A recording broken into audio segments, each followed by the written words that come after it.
اعوذ باللہ من الشیطان الرجیم بسم اللہ الرحمن الرحیم وَاعْلَمُوا أَنَّمَا غَنِمْتُم مِّن شَيْءٍ فَأَنَّ لِلَّهِ خُمُسَهُ وَلِلرَّسُولِ وَلِذِي الْقُرْبَى وَالْيَتَامَى وَالْمَسَاكِينِ وَابْنِ السَّبِيلِ۔ یہاں سے سورۃ انفال کا دوسرا حصہ شروع ہو رہا ہے اور اس میں پہلے حصے کا اعادہ ہے۔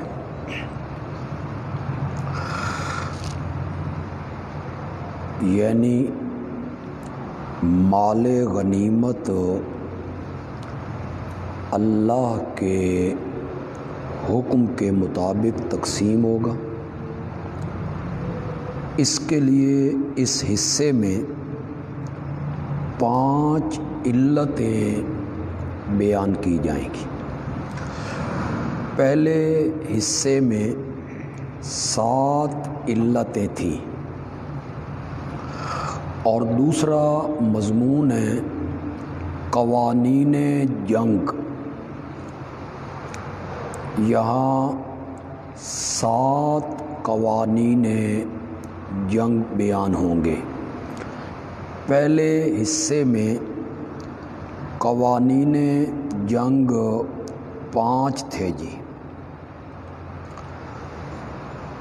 پہلے حصے میں کہا الانفال للہ والرسول، مال غنیمت کی تقسیم کا حق اللہ اور رسول کے لیے ہے۔ یہاں اس کی وضاحت کی کہ مال غنیمت کیسے تقسیم ہوگا۔ وَاعْلَمُوا، جان لو، انما غنمتم من شیء، جو کچھ بھی تمہیں غنیمت میں ملے، فَأَنَّ لِلَّهِ خُمُسَهُ، تو اس کا 5واں حصہ اللہ کے لیے ہے۔ ذکر اللہ للتبرک لا للسہم، اللہ کا ذکر تبرک کے لیے ہے جی۔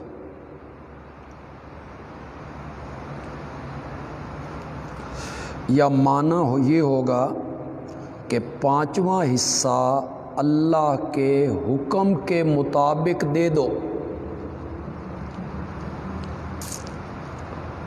وہ کس کے لیے ہوگا؟ رسول کے لیے، وَلِذِي الْقُرْبَى، رسول کے قریبی رشتہ داروں کے لیے، چاہے وہ اغنیاء ہوں، یتیموں کے لیے، مسکینوں کے لیے اور مسافروں کے لیے۔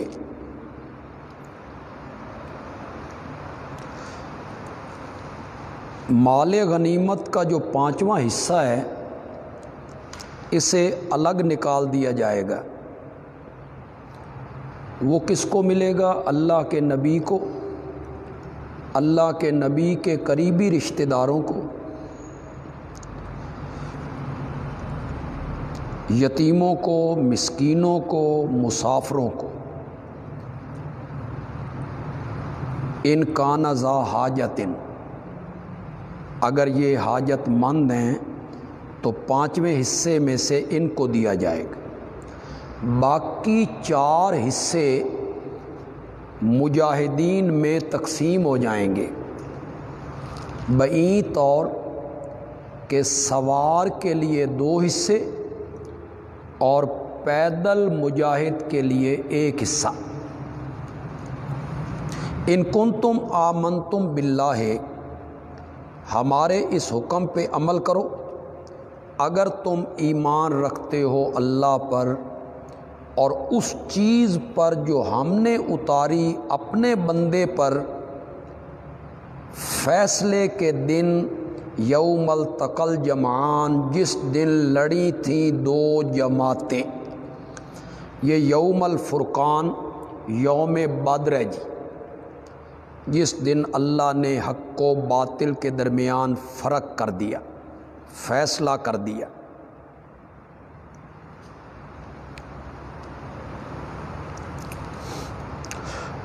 اور ما انزلنا سے کیا مراد ہے جی؟ جو بدر کے دن اتارا، اس سے مراد ہے فتح، نصرت، فرشتوں کا اترنا۔ اگر تمہیں اس بات پر ایمان ہے کہ بدر میں جو کچھ ہوا سب ہمارے حکم سے ہوا تھا، تو پھر یہ حکم جو ہم تمہیں دے رہے ہیں 5ویں حصے کا، اس پر عمل کرو، اللہ ہر چیز پر قادر ہے۔ اذ انتم بالعدوۃ الدنیا، علت اول ہے جی، پہلی علت کس بات کی جی؟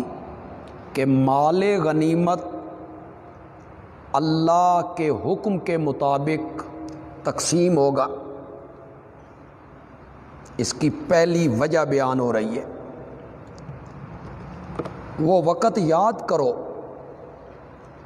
جب تم تھے ارلے کنارے پر، یعنی جو مدینے کے قریب تھا، وَهُمْ بِالْعُدْوَةِ الْقُصْوَىٰ، اور وہ کافر تھے پرلے کنارے پر، یعنی مدینے کی نسبت، وہ مدینے سے دور تھا، وہ اس طرف تھے، تم اس طرف تھے۔ وَالرَّكْبُ، اور جو قافلہ تھا ابو سفیان کا، اسفل منکم، وہ نیچے اتر گیا تھا تم سے، تم دونوں سے، وہ نچلی جانب ساحل سمندر کی طرف چلا گیا تھا، اس نے مین رستہ چھوڑ دیا تھا۔ تم نکلے تھے اس قافلے کا راستہ روکنے کے لیے، اور ہم نے تمہیں آمنے سامنے کر دیا ابو جہل کے لشکر کے۔ یہ اچانک ہوا۔ وَلَوْ تَوَاعَدتُّمْ، اور اگر تم آپس میں وقت مقرر کرتے کہ فلاں دن بھائی فلاں جگہ پہ ہماری جنگ ہوگی، لَاخْتَلَفْتُمْ فِي الْمِیعَاد، تو تم اختلاف کرتے مقررہ میعاد میں۔ اگر وقت مقرر کرتے کہ فلاں جگہ پہ بھائی آمنا سامنا ہوگا، تو ہو سکتا ہے وہ نہ آتے، ہو سکتا ہے تم نہ آتے، تو یہ تو ہم نے اپنی قدرت سے اچانک تمہیں ایک جگہ پہ جمع کر دی۔ وَلَٰكِن لِيَقْضِيَ، وَلَٰكِن یجمع بینکم، یوں معنی کریں گے جی، لیکن اللہ نے تمہیں اچانک اکٹھا کر دیا۔ کیوں؟ لِیَقْضِیَ اللَّهُ أَمْرًا، تاکہ فیصلہ کر دے اللہ ایک کام کا، کان مفعولاً، جو اللہ کے علم میں ہو چکا تھا، یعنی باطل کی کمر توڑ دینی، صنادید قریش کو موت کے گھاٹ اتار دینا۔ تو یہ فیصلہ اللہ نے کیوں کیا ہے؟ لِیَہْلِکَ مَنْ ہَلَکَ، تاکہ مرے جس نے مرنا ہے، عَنْ بَیِّنَةٍ، روشن دلیل دیکھ کے، وَیَحْیَا مَنْ حَیَّا، اور جیوے جس نے جینا ہے، عَنْ بَیِّنَةٍ، روشن دلیل دیکھ کے۔ یا تو یہ کافروں کے متعلق ہے جی، یعنی جو کافر مریں وہ یہ سمجھ کے مریں کہ دین اسلام سچ ہے، اور جو ان میں سے زندہ رہیں ان پر بھی یہ بات واضح ہو جائے کہ یہ دین سچا دین ہے۔ یا یحییٰ من حیّ سے مراد مومن ہے، اور یہلک من ہلاک سے مراد کافر ہیں جی، امام رازی نے لکھا، یعنی جو مرے وہ دلیل دیکھ کے مرے مشرک، اور جو زندہ رہے اس کے سامنے بھی روشن دلیل ہو۔ وَإِنَّ اللَّهَ لَسَمِيٌّ، اور بے شک اللہ سننے والا ہے، تمام لوگوں کی باتوں کا، علیم جاننے والا ہے تمام رازوں کو۔ تو تم تو قافلے کے تعاقب میں نکلے تھے، ہم نے تمہیں اچانک ابو جہل کے لشکر کے سامنے کر دیا اور وہاں تمہاری جنگ ہو گئی، اور اللہ نے وہاں حق کا فیصلہ کر دیا۔ تو یہ سب کچھ کرنے والا اگر میں ہوں تو پھر مال غنیمت بھی میرے حکم سے تقسیم ہوگا۔ اذ یریکہم اللہ فی منامک قلیلا، دوسری علت ہے جی،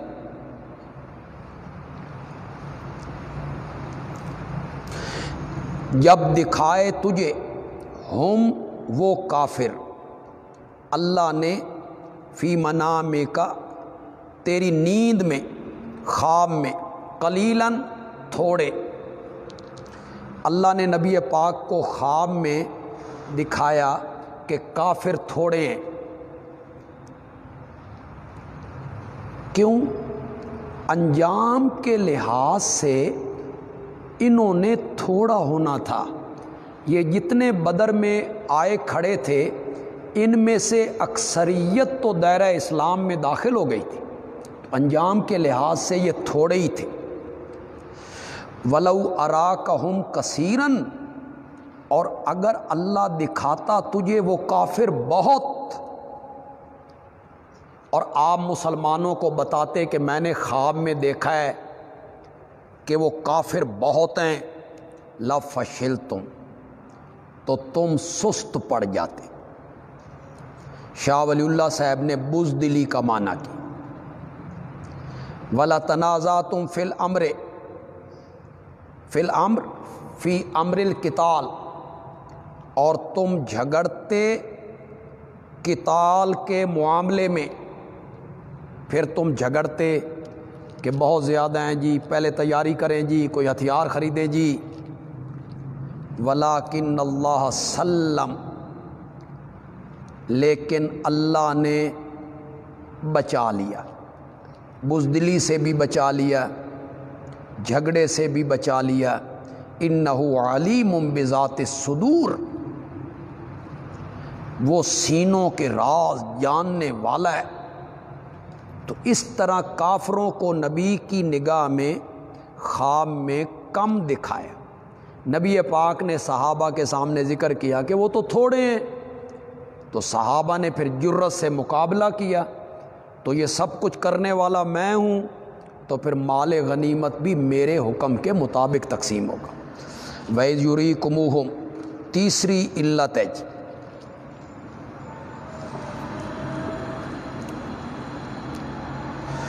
اور جب دکھائے تمہیں، پہلے نبی پاک کو خطاب تھا، اب مسلمانوں کو خطاب ہو رہا ہے۔ جب دکھائے تمہیں ہم وہ کافر، کب؟ اذ التقیتم، جب تم آمنے سامنے آئے میدان میں، فی اعینکم، تمہاری آنکھوں میں، قلیلاً، تھوڑے، وہ 1000 کا لشکر تھا، لیکن اے مسلمانوں میں نے تمہیں وہ تھوڑے کر کے دکھائے۔ وَيُقَلِّلُكُمْ فِي أَعْيُنِهِمْ، اور تمہیں تھوڑا دکھایا ان کی آنکھوں میں، تم تو تھے بھی تھوڑے، تیسرا حصہ تھے، لیکن تمہیں اور تھوڑا کر کے دکھایا کہ وہ ذرا جرأت کریں اور آگے بڑھیں، بھئی تھوڑے سے ہیں، ان کو ملیا میٹ کر دیں۔ لِيَقْضِيَ اللَّهُ أَمْرًا، تاکہ اللہ فیصلہ کر دے ایک کام کا، کان مفعولاً، جو کام اللہ کے علم میں ہو چکا تھا، یعنی کفار کی شکست، ذلت، ہزیمت۔ وَإِلَى اللَّهِ تُرْجَعُ الْأُمُورُ، اور اللہ کی طرف لوٹائے جاتے ہیں سارے کام۔ یا ایھا الذین آمنوا اذا لقیتم، قانون اول۔ کیا بات ہے مولانا حسین علی رحمۃ اللہ علیہ کے انداز کی، کس طرح مربوط کرتے چلے جاتے ہیں تمام آیتوں کو۔ یہ پہلا قانون جنگ ہے جی۔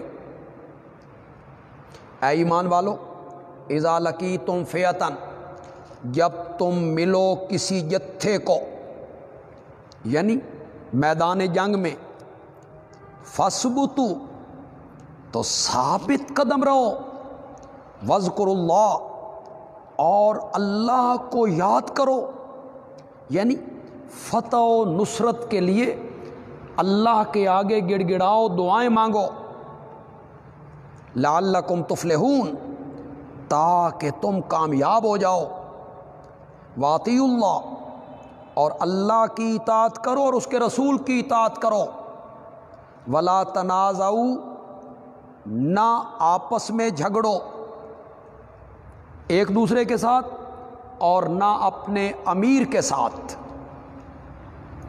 فتفشلوا، ورنہ تو تم کمزور ہو جاؤ گے، وتذھب ریحکم، اور اکھڑ جائے گی تمہاری ہوا۔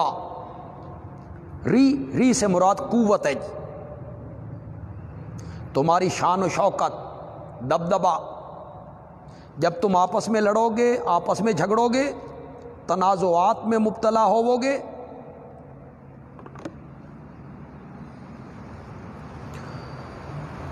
تو تم بزدل ہو جاؤ گے، کمزور پڑ جاؤ گے، تمہاری ہوا اکھڑ جائے گی، شان و شوکت ختم ہو جائے گی۔ وَاصْبِرُوا، صبر کرو، کس پر؟ مصائب جنگ پر۔ بے شک اللہ صبر کرنے والوں کے ساتھ ہے۔ وَلَا تَكُونُوا كَالَّذِينَ، اخلاص سے نیت کی تعلیم دی جا رہی بطور زجر، کہ نیت مخلصانہ ہونی چاہیے۔ وَلَا تَكُونُوا كَالَّذِينَ خَرَجُوا مِن دِيَارِهِمْ، مت ہو وہ ان لوگوں کی طرح جو نکلے اپنے گھروں سے بطرً، اتراتے ہوئے۔ لشکر ابو جہل مراد ہے جی، یہ مکے سے نکلے تھے بڑی چھاتیاں تان کے اتراتے ہوئے۔ مسلمان کون ہوتے ہیں ہمارے قافلے کو روکنے والے؟ ان میں اتنی جرأت آ گئی ہے، آج ہم ان کا صفایا کر دیتے ہیں۔ وریا الناس، اور نکلے تھے لوگوں کو دکھلانے کے لیے۔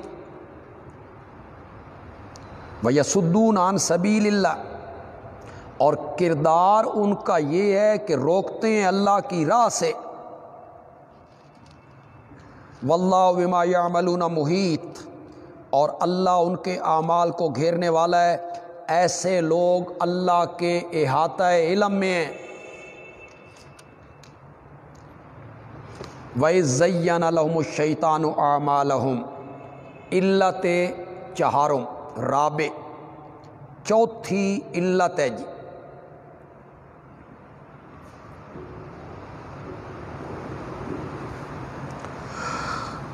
اور جب مزین کیا لہم للکفار، اور جب مزین کیا کفار کے لیے شیطان نے اعمالہم، ان کے کفریہ اعمال کو مزین کیا بذریعہ وسوسہ،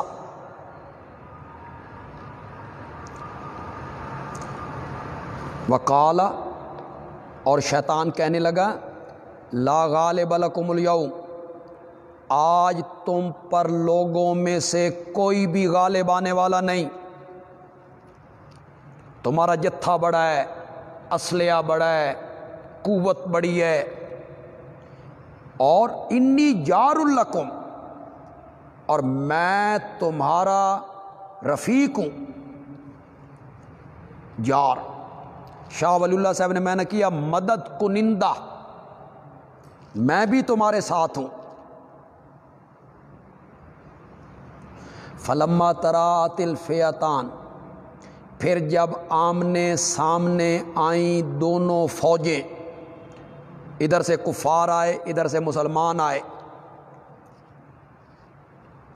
اور پھر 1000 فرشتے زرد پگڑیاں پہنے ہوئے لگاتار اترنے لگے، ناکسا علی عاقبیہ، الٹا پھرا اپنی ایڑیوں کے بل، وقالا، اور کہنے لگا انی بریء منکم، میں تم سے بیزار ہوں۔ شاہ عبد القادر نے معنی کیا میں تمہارے ساتھ نہیں ہوں۔ انی ارا ما لا ترون، میں دیکھتا ہوں جو تم نہیں دیکھتے ہو۔ انی اخاف اللہ، میں اللہ سے ڈرتا ہوں۔ یہ جھوٹ بولا اس نے، شیطان اور اللہ سے ڈرنا۔ واللہ شدید العقاب، کچھ علماء کا خیال یہ ہے کہ ایک قبیلے کا سردار تھا سراقہ، یہ شیطان اس سردار کی شکل میں، سراقہ کی شکل میں بدر میں آیا تھا۔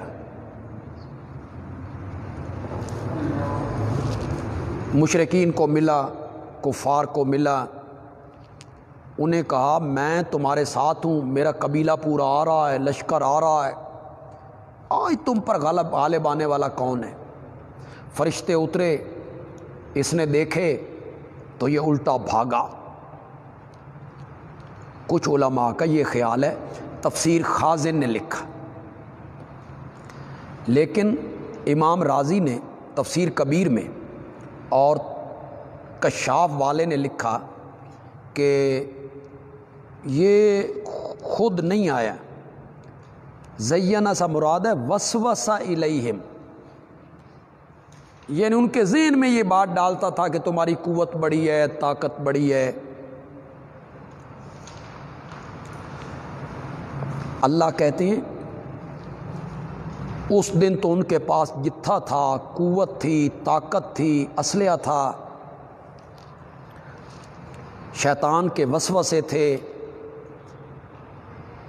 پھر ہم نے رعب ڈال دیا، ان کے امدادی بھاگنے لگے، یہ سب کچھ کرنے والا میں ہوں، تو پھر مال غنیمت بھی میرے حکم کے مطابق تقسیم۔ اذ یقول المنافقون، 5ویں علت ہے،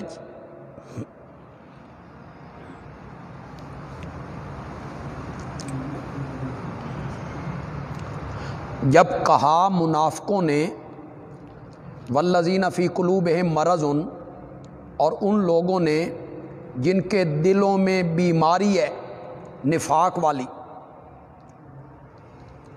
کیا کہا؟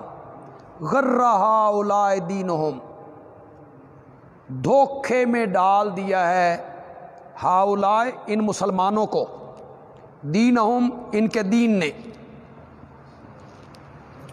بدر میں کوئی منافق نہیں تھا جی، 313 میں کوئی ایک بھی منافق نہیں تھا جی۔ یہ کہنے والے کون ہیں؟ جو مدینے میں بیٹھے ہوئے تھے، مدینے میں رہنے والے منافق جو قتال میں، لڑائی میں، بدر میں نہیں آئے۔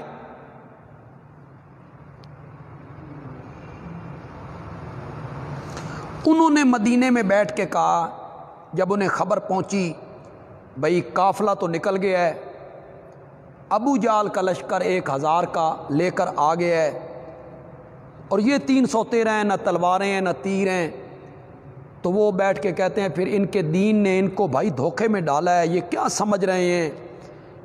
313 ہیں، تلواریں کوئی نہیں ہیں، تلواروں کے بغیر بھی کبھی لڑائی ہوئی، ڈھال کے بغیر بھی کبھی دفاع ہوا؟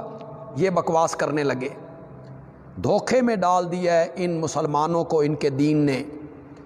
وَمَن يَتَوَكَّلْ عَلَى اللَّهِ، حالانکہ یہ بات نہیں ہے، بات یہ ہے کہ جو آدمی اللہ پر بھروسہ کرتا ہے، تو بے شک اللہ غالب ہے، حکمت والا۔ بات یہ ہے کہ مسلمان کوئی مغرور نہیں ہوئے، دھوکے میں نہیں پڑے، ان کے دلوں میں توکل اللہ پر بہت زیادہ تھا۔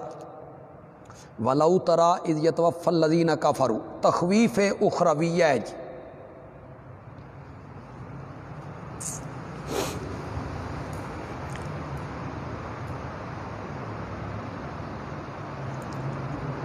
کبھی تو دیکھے،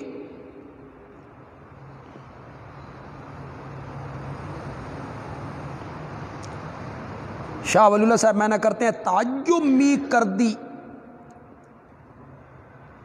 اگر می دیدی، اگر تو دیکھے تو تعجب کرے۔ شاہ عبد القادر صاحب میں نے کیا کبھی تو دیکھے، اذ یتوفی الذین کفروا الملائکہ، جب جانیں قبض کرتے ہیں کافروں کی فرشتے۔ کئی مفسرین نے لکھا الذین کفروا سے مراد وہ کفار ہیں جو بدر میں مارے گئے تھے۔ ابو جال مارا گیا، امیہ مارا گیا، عتبہ مارا گیا، شیبہ مارا گیا، بڑے بڑے صنادید، بڑے بڑے چودھری۔ کاش تو اس حالت کو دیکھے جب روحیں قبض کرتے تھے فرشتے، یضربون وجوہہم، تو مارتے تھے ان کے چہروں پر، وادبارہم، اور ان کی پیٹھوں پر، وذوقوا اے یقال لہم،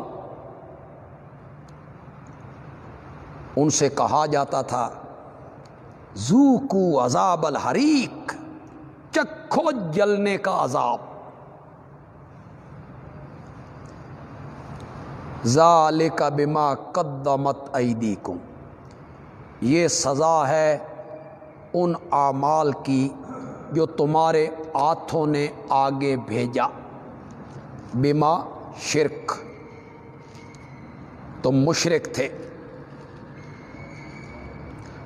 وَأَنَّ اللَّهَ لَيْسَ بِظَلَّامٍ لِلْعَبِيدِ، اس لیے کہ اللہ اپنے بندوں پہ ظلم نہیں کرتا، کوئی ظلم نہیں کیا اس نے تم پر، یہ تمہارے کرتوتوں کی تمہیں سزا دی۔ کداب آل فرعون، تخویف اخرویہ کے بعد تخویف دنیاویہ۔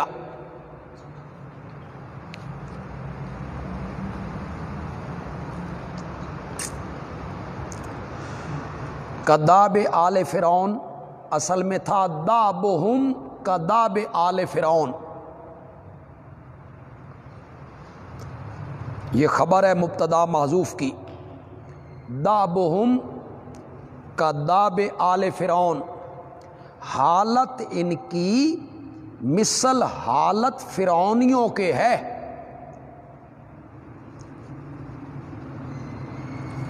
کس میں؟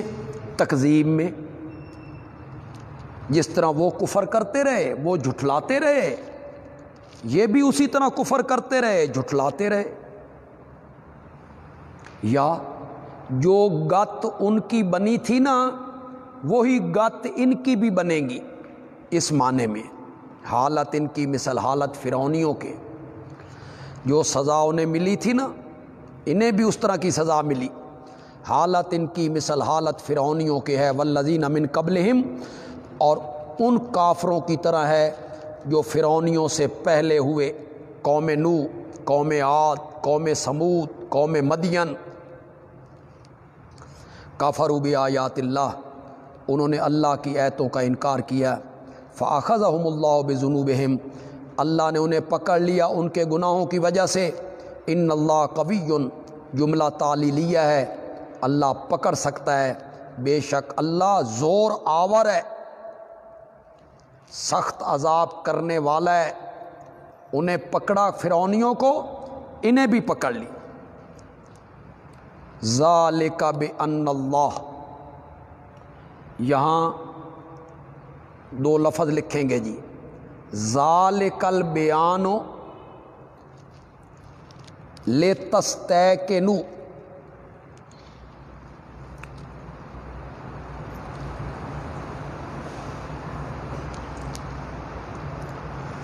یہ بیان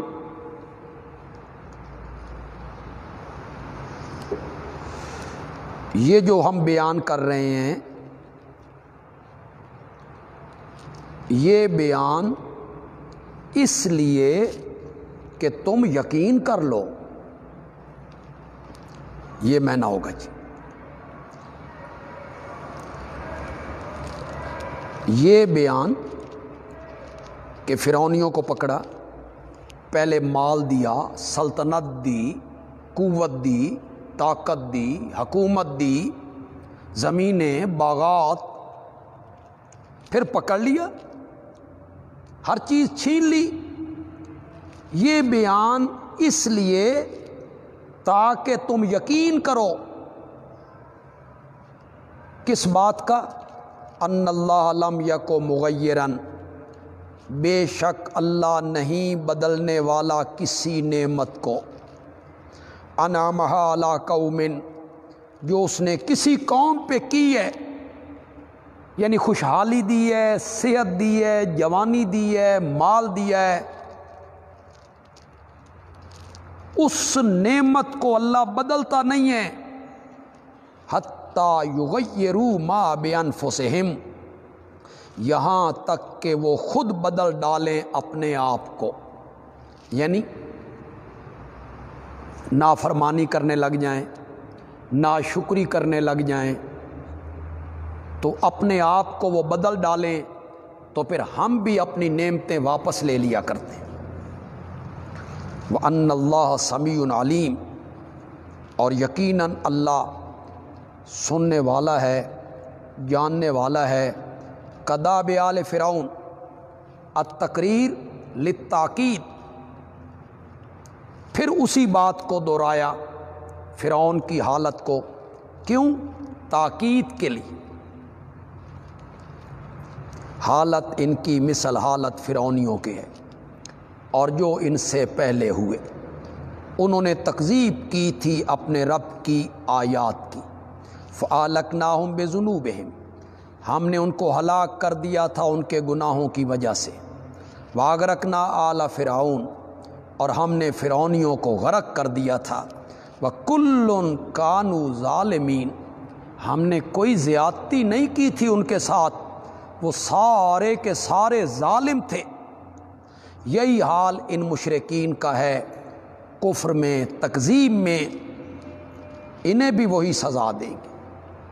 ان شر الدواب عند اللہ، زجر ہے جی،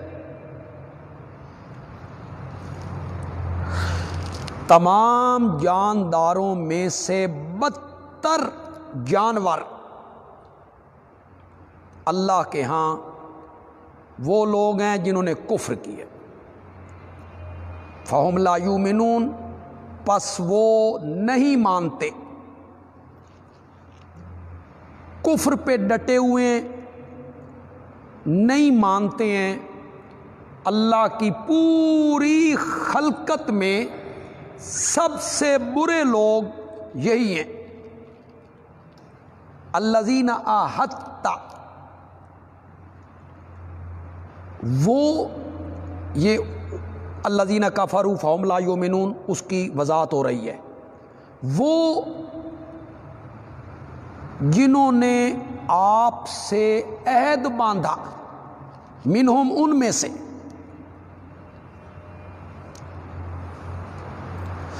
جن سے آپ نے عہد باندھا، ثم ینقضون عہدہم، پھر وہ توڑ دیتے ہیں اپنے عہد کو، فی کل مرۃ، ہر مرتبہ، وہم لا یتقون، اور وہ ڈرتے نہیں عہد شکنی سے، عہد کو توڑنے سے ڈرتے بھی نہیں ہیں۔ یہ کون ہے جی؟ یہ ہیں جی یہودیوں کا قبیلہ بنو قریظہ، جو مدینے سے 5-7 کلومیٹر کے فاصلے پر آباد تھے، بنو قریظہ۔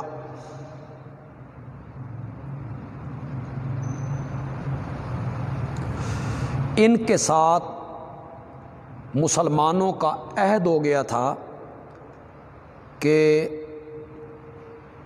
مسلمانوں کے خلاف اگر کوئی حملہ ہوگا تو یہ مخالفین کی مدد نہیں کریں گے.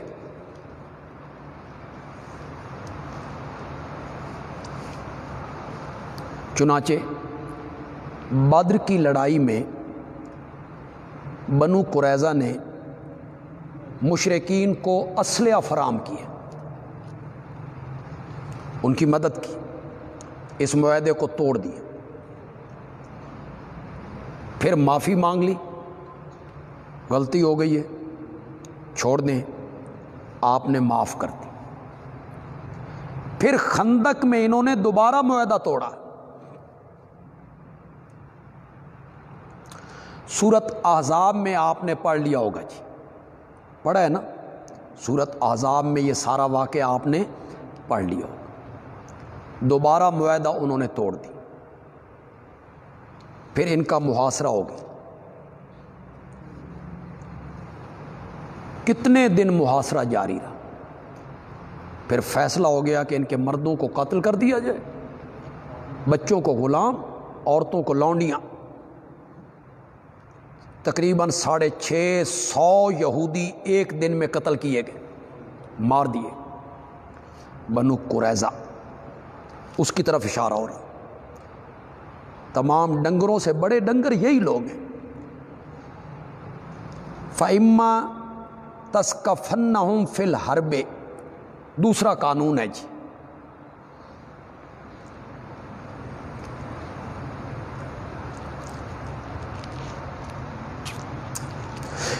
پھر اگر تو ان کو پائے فی الحرب لڑائی میں، یہ جو معاہدے توڑنے والے ہیں، آپ کی پیٹھ میں چھرا گھونپنے والے ہیں، اگر تو ان کو پائے لڑائی میں فشرد بہم من خلفہم تو بھگا ان کے ذریعے ان کے پچھلوں کو. شرد فرق،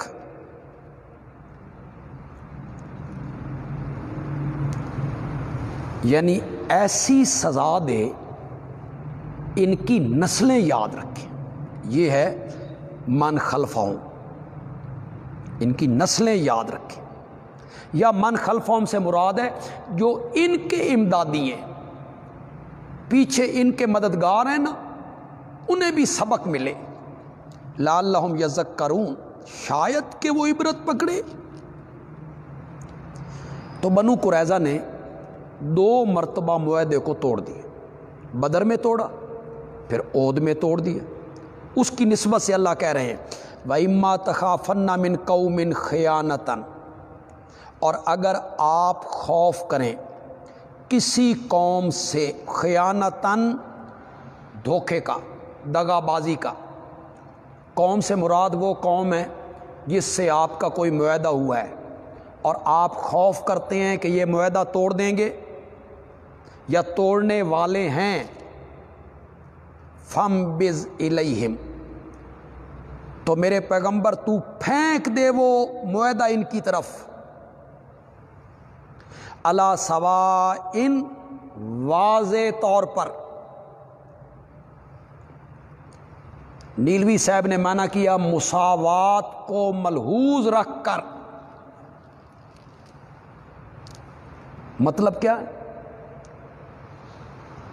اس طرح آپ معاہدہ واپس کر دیں کہ مسلمانوں کو بھی پتہ چل جائے کہ اب ہمارا ان سے کوئی معاہدہ نہیں، اور انہیں بھی پتہ چل جائے کہ مسلمان نے ہمارا معاہدہ واپس کر دیا ہے.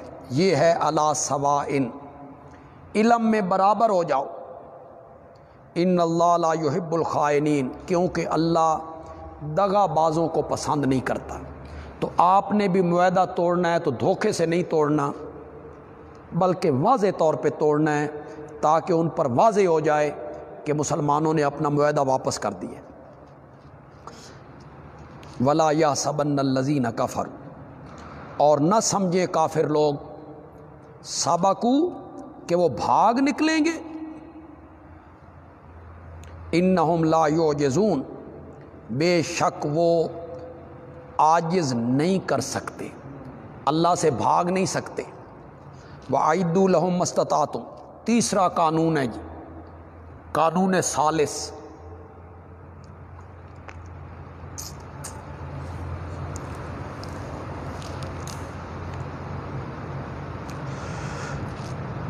اور تیار کرو لہم ان کافروں کے مقابلے میں مستطاعتم جو کچھ تم جمع کر سکو، من قوتن قوت سے،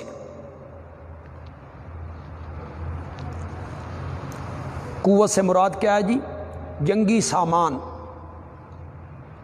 جنگی ساز و سامان، تدبیریں، ومن رباط الخیل، اور گھوڑے پالنے سے، جنگ کے لیے گھوڑے پالنے۔ آج کل ٹینک ہیں، توپیں ہیں، جہاز ہیں، یہ جنگی سامان ہے۔ اس زمانے میں وہ جنگی سامان تھے، گھوڑے مجاہدوں کے لیے وہ استبل تھے اور بیت المال میں پالے جاتے تھے۔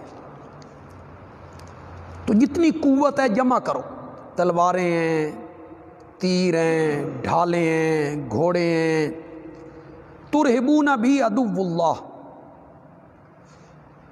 دھاک بٹھا دو، ترہبون، دھاک بٹھا دو اس قوت کے ذریعے اللہ کے دشمنوں پر، وعدوکم، اور اپنے دشمنوں پر، مشرک ہیں، کافر ہیں، اس اسلحہ کے ذریعے دھاک بٹھا دو۔ وآخرین من دونہم، اور کچھ اور دشمنوں پر جو ان مشرکوں کے علاوہ ہیں، ہم المنافقون او الیہود او اہل و فارس، رومی، فارس کے لوگ، ان پر بھی دھاک بیٹھ جائے۔ وہ جو من آخرین ہے نا، لا تعلمونہم، تم انہیں نہیں جانتے ہو، اللہ یعلمہم، اللہ انہیں جانتا ہے کہ وہ بھی تمہارے دشمن ہیں۔ تو تمہارا جنگی ساز و سامان اس طرح ہونا چاہیے کہ اس کے ذریعے تمہارا رعب بیٹھ جائے دشمنوں پر۔ وما تنفقوا من شیء فی سبیل اللہ، ترغیب الی الانفاق۔ ظاہر بات ہے جنگی سامان، اسلحہ تب خریدا جائے گا جب پیسہ ہوگا، لوگ پیسہ خرچ کریں گے، انفاق فی سبیل اللہ ہوگا، تو جہاد کے لیے ساز و سامان خریدا جائے گا۔ اور جو بھی تم خرچ کرو گے من شیء، کوئی چیز اللہ کی راہ میں، یوفی الیکم، تمہیں اس کا پورا پورا بدلہ دیا جائے گا اور تم پر کوئی زیادتی نہیں کی جائے گی۔ وَإِن جَنَحُوا لِلسَّلْمِ، چوتھا قانون ہے جی،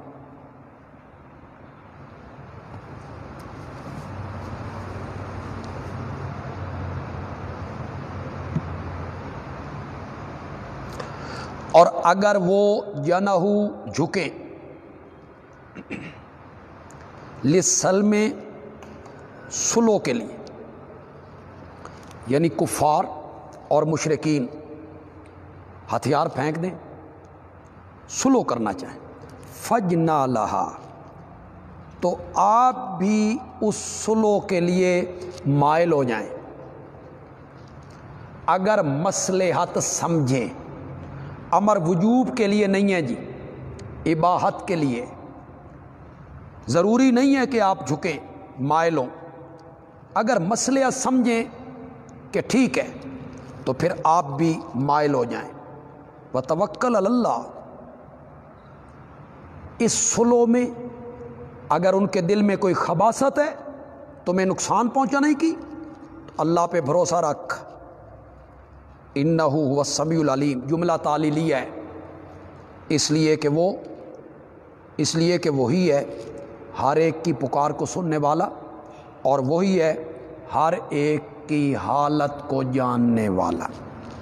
وَإِن يُرِيدُوا أَن يَخْدَعُوكَ، آگے خود یہ چیز آ گئی جی، اگر وہ چاہیں گے کہ تجھے دھوکہ دیں، یعنی سلو اس نیت سے کر رہے ہیں کہ تم تیاری سے بے پرواہ ہو جاؤ، تم کہو اب تو سلو ہو گئی ہے، اب کیا ضرورت ہے اتنے مال سامان جمع کرنے کی۔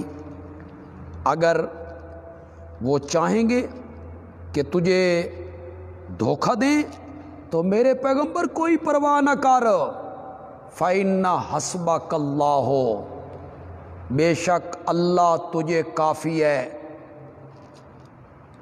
وَهُوَ الَّذِي أَيَّدَكَ، وہی اللہ نا جس نے تجھے قوت عطا کی، بِنَصْرِهِ، اپنی غیبی مدد سے، یعنی ملائکہ، وَبِالْمُؤْمِنِينَ، اور اس نے تجھے قوت دی ساتھ مومنوں کے، یعنی ظاہری مدد سے، بنصری غیبی مدد فرشتوں کے ذریعے، وَبِالْمُؤْمِنِينَ ظاہری طور پر مومنوں کی جانثاروں کی ایک جماعت تجھے دے دی،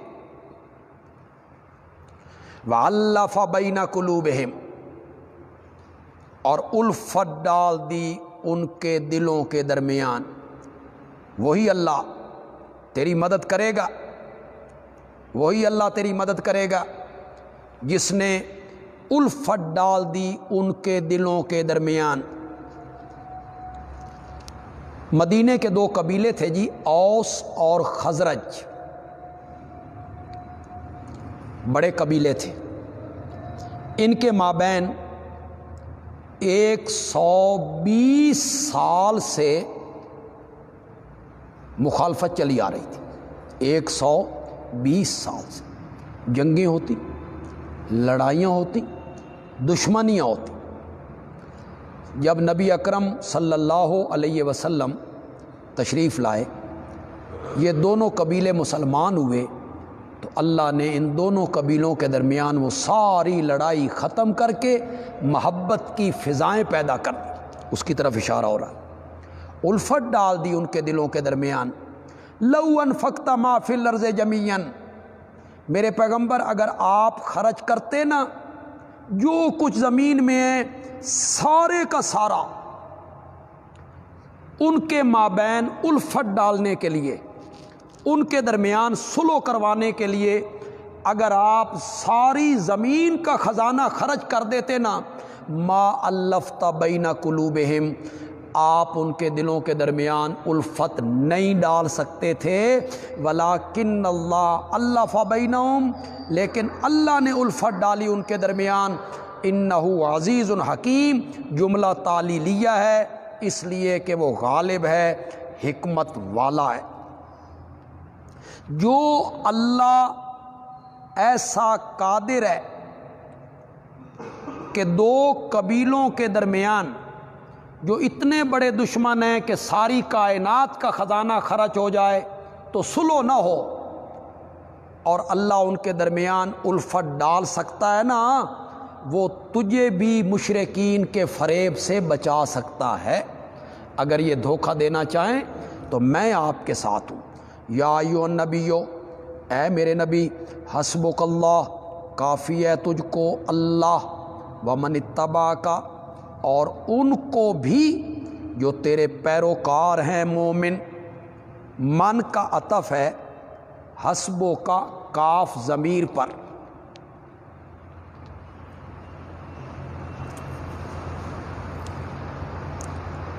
یعنی تجھے بھی اللہ کافی ہے اور تیرے جو پیروکار ہیں نا مومن، ان کو بھی اللہ کافی ہے۔ یہ لکھا جی رول معنی نے، بحر محیط نے، تفسیر کبیر نے، کہ من کا عطف کاف ضمیر پر ہے، علامہ ابن قیم رحمۃ اللہ علیہ نے زاد المعاد میں پہلی جلد میں اس پر تفصیلی گفتگو کی ہے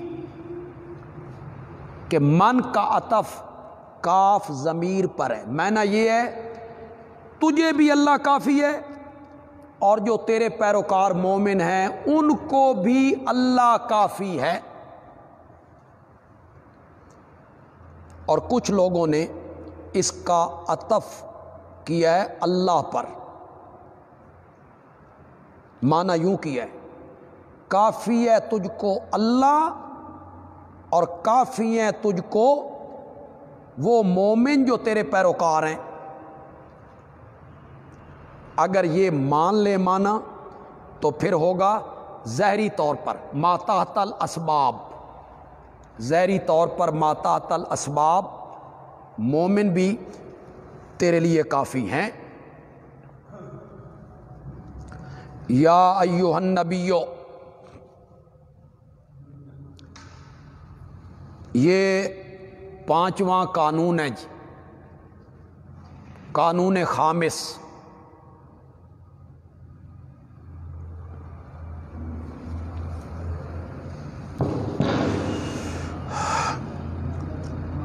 اے میرے نبی حرض المؤمنین علی القتال، حرض ابھار، حرض شوق دلا،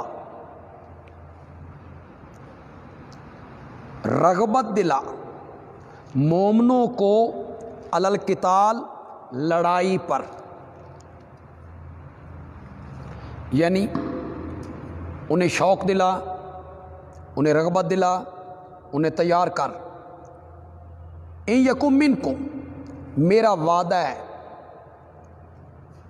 کہ اگر ہوں گے تم میں سے 20 آدمی صابرون، صبر کرنے والے، ثابت قدم رہنے والے، یغلبو، وہ غالب آئیں گے 200 پر، وَإِن يَكُن مِّنكُم مِّئَةٌ، اور اگر ہوں گے تم میں سے 100 آدمی، یغلبو الفاً من الذین کفروا، وہ غالب آئیں گے 1000 کافروں پر، 10 گنا لشکر کے مقابلے میں وہ غالب آئیں گے۔ کیوں؟ بِأَنَّهُمْ قَوْمٌ لَا يَفْقَهُونَ، اس لیے کہ کافر ایسے لوگ ہیں جو سمجھ ہی نہیں رکھتے۔ الآن، اب خفف اللہ عنکم، اللہ نے تم سے بوجھ ہلکا کر دیا ہے، خفف بوجھ ہلکا کر دیا ہے، وعلم ان فیکم ضعفا، اور اللہ نے معلوم کیا تم میں ضعفاً کمزوری، سستی۔ اب کیا ہے؟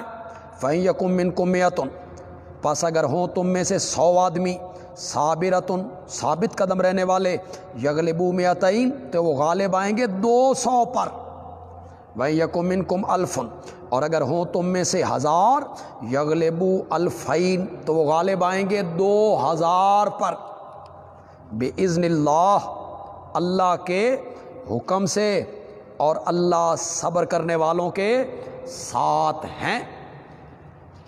کچھ لوگوں نے اس کو ناسخ منسوخ کی بحث کی ہے یہاں۔ پہلے کیا تھا؟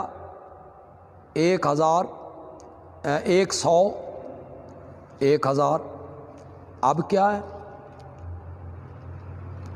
1000، 2000، یعنی دگنا، پہلے 10 گنا۔ تو الان خفف اللہ عنکم، اس نے پہلے حکم کو منسوخ کر دی۔ حضرت صاحب کہتے ہیں حرز یہ منسوخ نہیں ہو سکتا، کیوں؟ ترغیب الی الجہاد ہے، ترغیب الی الجہاد بالاتفاق منسوخ نہیں ہے۔ ان یکم منکم، یہ خبر ہے،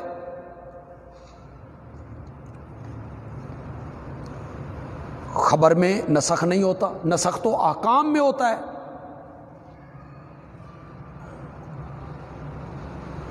حضرت صاحب کیا معنی کرتے؟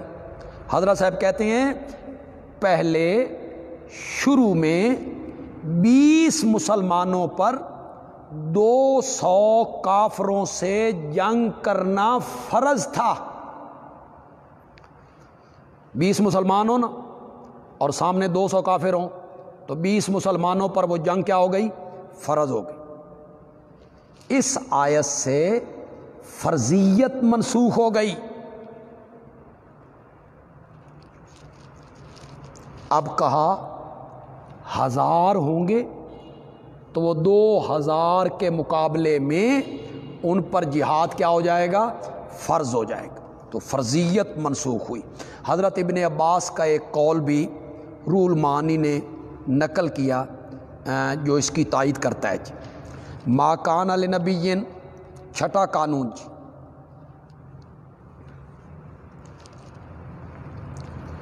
نہیں ہے کسی نبی کے لیے ان یکون لہو اسرا، کہ ہوں اس کے لیے قیدی، اس کے ہاتھ میں قیدی آئیں، حتی یسخن فی الارض، یہاں تک کہ خوب خون ریزی کرے زمین میں.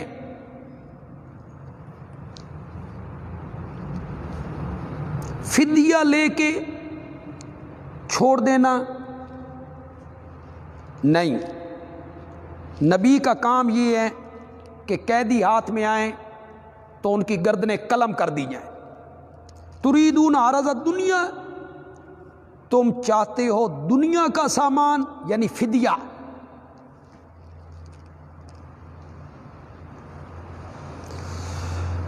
اور اللہ چاہتا ہے آخرت. واللہ عزیز الحکیم، اللہ غالب ہیں، حکمت والے ہیں.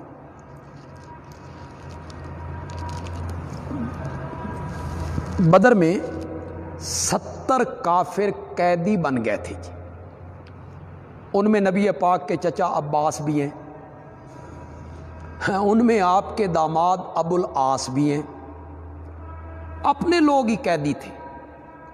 حضرت عباس کی جو مشکیں باندھی گئیں، ہاتھ ان کے باندھے گئے، تو اس کی تکلیف کی وجہ سے وہ ساری رات کراتے رہے. نبی پاک کو بھی نیند نہیں آئی. چچا ہے نا. تو یہ میں جتنے احباب اس میری بات کو سن رہے ہیں، جتنے علماء سن رہے ہیں، جتنے طلباء سن رہے ہیں، پہلے بھی انہوں نے اور علماء سے دورہ تفسیر پڑھا ہوگا. علماء اس آیت کی جو تفسیر کرتے ہیں ان کے ذہن میں ہوگی. وہ میری اس بات کو ذرا غور سے سنیں. یہ میں عام لوگوں کی بات کر رہا ہوں، عام مفسرین کی. آج کے علماء بھی یہی بیان کرتے رہتے ہیں. آپ نے مشورہ کیا کہ 70 جو قیدی ہیں ان کے ساتھ کیا سلوک کیا جائے. حضرت سیدنا صدیق اکبر رضی اللہ تعالیٰ عنہ اور ڈھیر سارے صحابہ کا مشورہ یہ تھا، اپنے رشتہ دار ہیں، فدیہ لے کے چھوڑ دیا جائے. فائدہ یہ ہوگا کہ اس فدیہ سے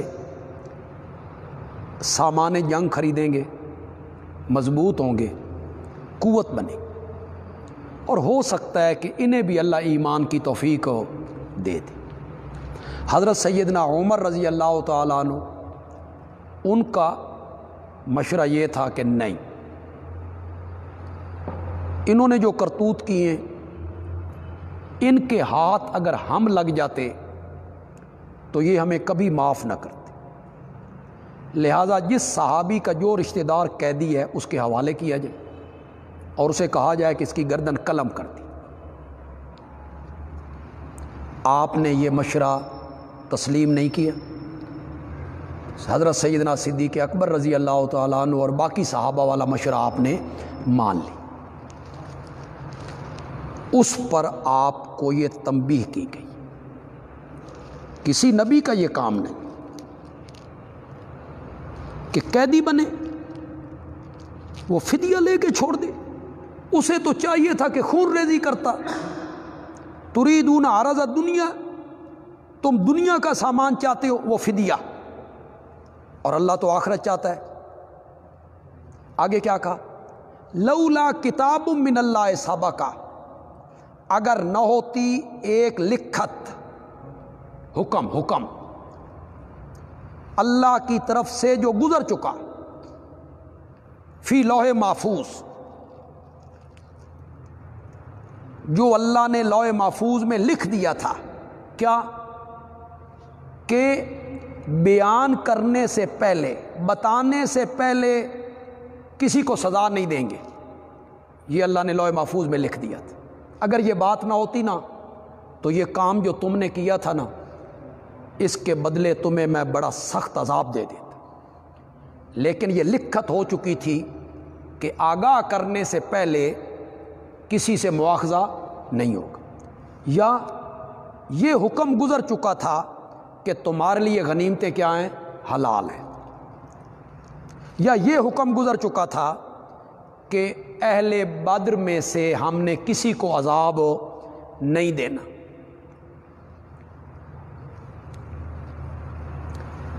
یہ باتیں اگر نہ ہوتی، یہ حکم اگر نہ ہوتا تو جو کچھ تم نے کیا تھا، لیا تھا، اس پر تمہیں عذاب عظیم پہنچتا۔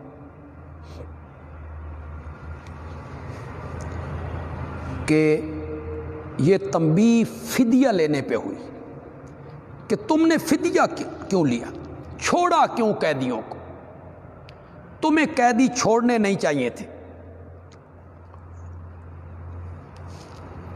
لیکن اب جو میں بات کہنا چاہتا ہوں، علماء اور طلباء اس کو غور سے سنیں۔ سورۃ محمد اس کی آیت نمبر 4،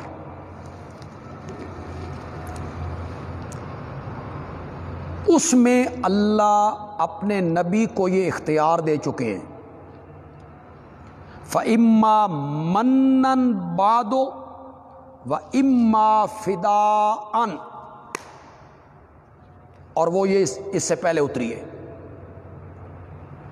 آپ احسان کر کے کسی کو ویسے چھوڑ دیں، آپ کی مرضی، اما فداءً، یا کسی کو آپ فدیہ لے کے چھوڑ دیں، آپ کی مرضی۔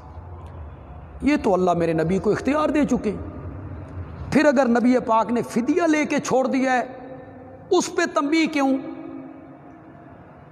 یہ بات صحیح نہیں۔ تنبیہ اس بات پہ ہے کہ تم نے قیدی بنائے کیوں، اس بات پہ تنبیہ ہے۔ تمہیں تو میدان جنگ ہی میں ان کی گردنیں قلم کر دینی چاہیے تھی، تم نے ان کو قیدی بنایا کیوں، اس پر تنبیہ۔ اگر عوام کو، علماء کو، طلباء کو میری یہ بات پسند آئی ہے سورۃ محمد کی اس آیت کے تناظر میں، تو وہ کمنٹ میں اس کو ذکر کریں۔ اب معنی یہ ہوگا کسی نبی کو لائق نہیں کہ وہ قیدی بناتا پھرے، یہ کسی نبی کا یہ کام نہیں ہے کہ وہ قیدی بنائے، حتیٰ یسخن فی الارض، ان کو تو میدان جنگ ہی میں صفایا کر دینا چاہیے تھا۔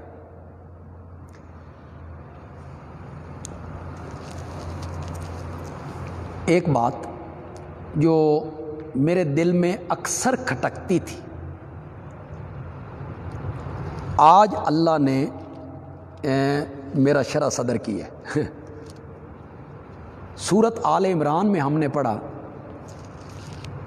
صحابہ کے بارے میں بالکل یہی لفظ آیا ہے، احد کے میدان میں جنہوں نے وہ چھوڑ دیا تھا درہ، تو اللہ تعالیٰ ان کے بارے میں کہتے ہیں تم میں کچھ وہ تھے جو دنیا چاہتے تھے، تو وہ مسئلہ مجھ سے حل نہیں ہو رہا تھا کہ یہ اللہ نے صحابہ اور دنیا، یہ لفظ تو اللہ نے نبی پاک کے بارے میں بول دیے، ما کان لنبی، یہ نبی پاک کا ذکر ہے، اور آگے اللہ کہتے ہیں تریدون عرض الدنیا، تو اللہ نے نبی پاک کے متعلق اور سارے صحابہ کے متعلق یہ جملہ بول دیا ہے، تم چاہتے ہو دنیا کا سامان، یعنی فدیہ،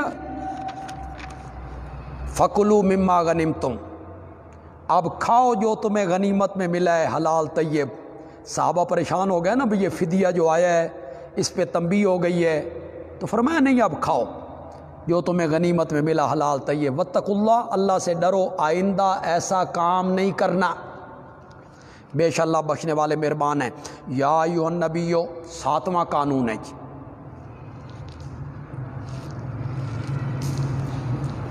اے میرے نبی کہہ دے ان لوگوں کو جو تمہارے ہاتھ میں قیدی ہیں، وہی 70 قیدی جن قیدیوں نے کچھ اسلام کا اظہار کیا تھا بوقت قید، کچھ محسوس ہوتا تھا کہ یہ اسلام کے قریب آ رہے ہیں، فرمایا ان قیدیوں کو کہہ یعلم اللہ فی قلوبکم خیرا، اگر جانے گا اللہ تمہارے دلوں میں خیرن کوئی بھلائی، یہاں خیرن سے مراد ہے جی انابت، یوتکم خیرن، دوسرے خیرن سے مراد ہے جی مال، اگر اللہ تمہارے دل میں کوئی انابت نیکی محسوس کرے گا نا، یوتکم خیرن، تو اللہ تمہیں دے گا بہتر اس چیز سے، اخذ منکم، جو اب تم سے لی جا رہی ہے بطور فدیہ، جو مال تم سے لیا جا رہا ہے نا اللہ تمہیں اس سے بہتر دے دے گا، وَيَغْفِرْ لَكُمْ، اللہ تمہیں معاف کر دے گا، اللہ بخشنے والے مہربان ہیں۔ وَإِن يُرِيدُوا خِيَانَتَكَ، اور اگر وہ ارادہ کریں گے تجھ سے خیانت کا، یہ جو فدیہ دینے والے کافر تھے انہوں نے عہد کیا تھا کہ ہم آئندہ آپ سے جنگ نہیں کریں گے، انہوں نے یہ عہد کیا تھا، تو اس کے بارے میں اللہ کہہ رہے ہیں کہ میرے پیغمبر اگر یہ چاہیں گے تجھ سے دغا بازی کرنی اپنے عہد میں تو کیا بڑی بات ہے، فقد خان اللہ من قبل، یہ اللہ سے دغا بازی کر چکے ہیں، من قبل، اس سے پہلے میرے ساتھ وعدہ نہیں کیا تھا الست بربکم قالوا بلا، تو میرے ساتھ بھی تو عہد کیا تھا، اس کی پاسداری کی ہے انہوں نے، تو تیرے ساتھ عہد کر کے پاسداری نہیں کریں گے تو چھوڑ کوئی بات نہیں۔ فَأَمْكَنَ مِنْهُمْ، اے أَمْكَنَكُمْ عَلَيْهِمْ، پھر اللہ نے تمہیں ان پر قابو دے دیا، واللہ علیم حکیم۔ ان الذین آمنوا، آخر میں ترغیب الی الہجرت والجہاد، بشارت للمؤمنین۔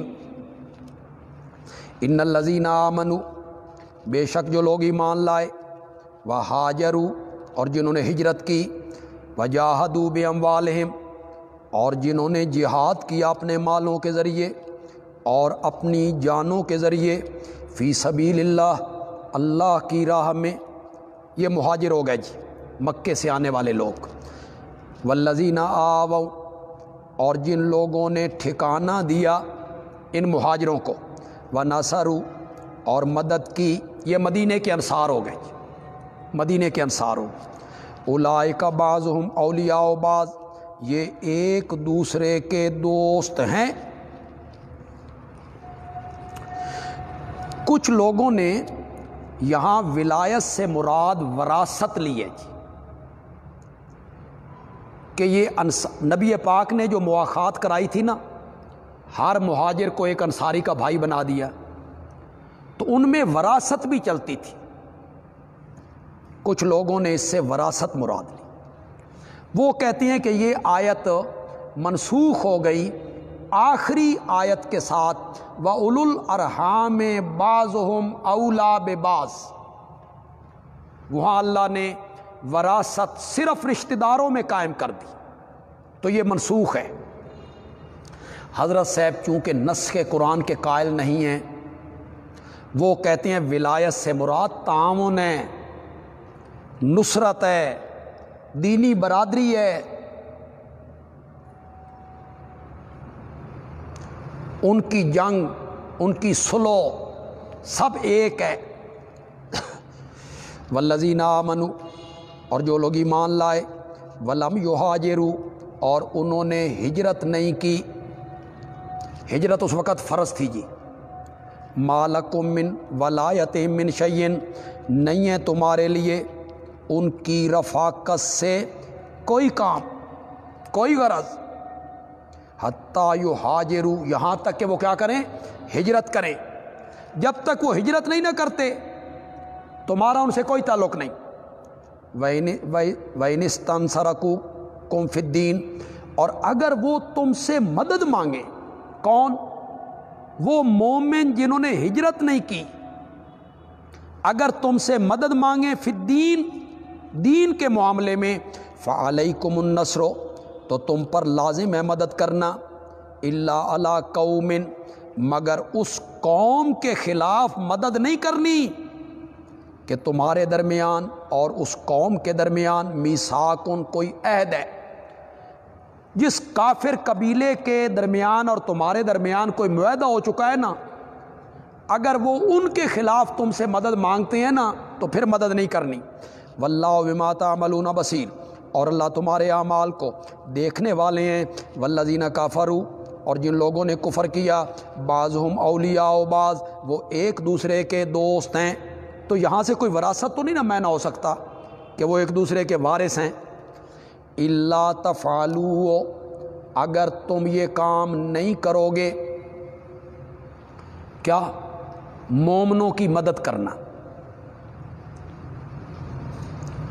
یا مومن کا دوست ہو، کافر سے دوستی نہ کرے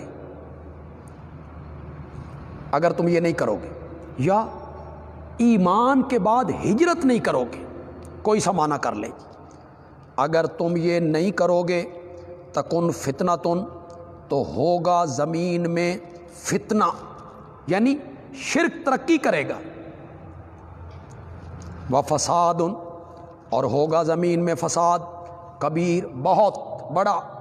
والذین آمنوا، اور جو لوگ ایمان لائے، وہاجروا، اور جنہوں نے ہجرت کی، وجاہدوا فی سبیل اللہ، اور جنہوں نے اللہ کی راہ میں جہاد کیا، والذین آووا، اور جنہوں نے ٹھکانہ دیا، ونصروا، اور مدد کی، اولئک ھم المؤمنون حقا، یہی لوگ ہیں پکے سچے مومن، لہم مغفرۃ، ان کے لیے بخشش ہی بخشش ہے، ورزق کریم، اور ان کے لیے روزی ہے عزت والی۔ والذین آمنوا من بعد، اور جو لوگ ایمان لائے، من بعد، اس کے بعد، ہجرت اولا کے بعد۔ ہجرت اولا کب تک تھی جی؟ صلح حدیبیہ سے پہلے ہجرت اولا ہے، صلح حدیبیہ کے بعد ہجرت ثانیہ ہے جی۔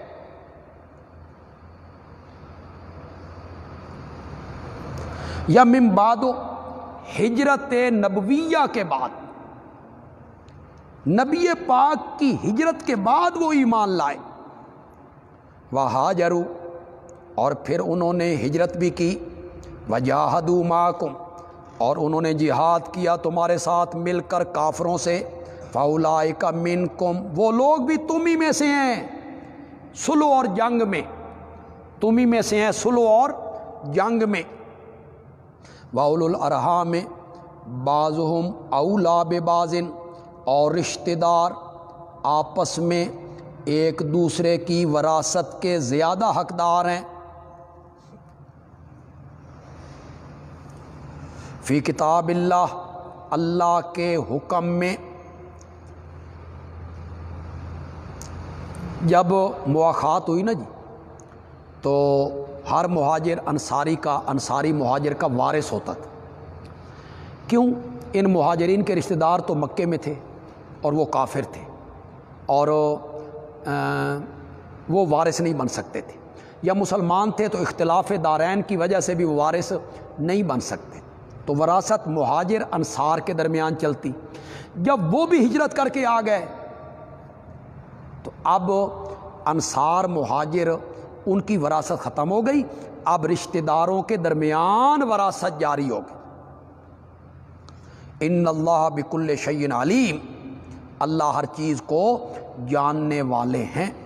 یہ جو آخری دو آیتیں ہم نے پڑھی ہیں، ان میں تقریباً تمام صحابہ آ گئے جی،